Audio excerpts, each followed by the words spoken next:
Magandang araw sa inyong lahat. Magluluto na naman tayo ng isang ulam, ang sinigang na tilapia.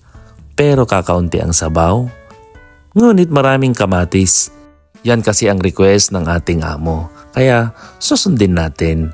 Halika, tingnan mo kung paano ko niluto to at pwede mo rin nitong gayahin. At syempre, na-miss ko na yung mekos-mekos time natin at ang mga ricados, alam mo na, ang bawang.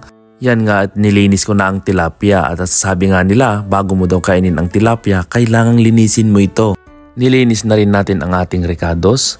Ginayat na nga natin ang mapula-pulang kamatis na parang iyong kutis, ang luya, ang kahugis ng iyong paa, ang sibuyas at ang bawang na panlaban sa kapitbahay mong aswang.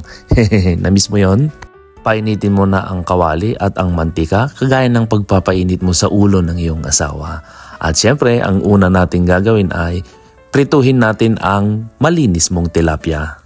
Isa sa sekreto ng pagluluto ng tilapia upang hindi ito didikit sa kawali ay kailangang mainit ang mantika at yan na nga ay malapit ng maluto. At nakapagluto na tayo ng ilang piraso ng tilapia at ready na ito para sa susunod na bahagi. Maggigisa na nga tayo ng bawang, sibuyas, luya at imekos-mekos na natin ito. Haluin ito ng haluin hanggang sa maging brown at isasama na rin natin yung kamatis na mapula-pula at yan na nga ay nagsama-sama na sila kasama ng kapitbahay mong chismosa. At ayan, lutuin ito ng maayos at upang matunaw yung kamatis, lagyan natin ng konting tubig at haluin natin ito ng haluin. Napakabango ng ulam na ito. Ilagay na rin natin yung mga gulay na mula sa iyong kapitbahay.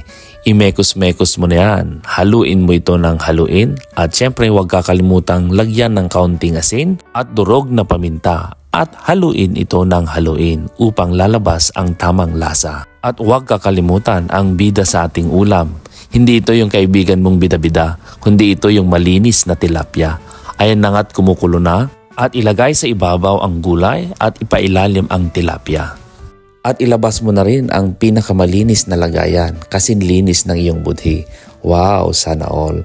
Panigurado, makakadali na naman ng maraming kanin ng aking amo. At syempre, magpapahuli ba naman tayo?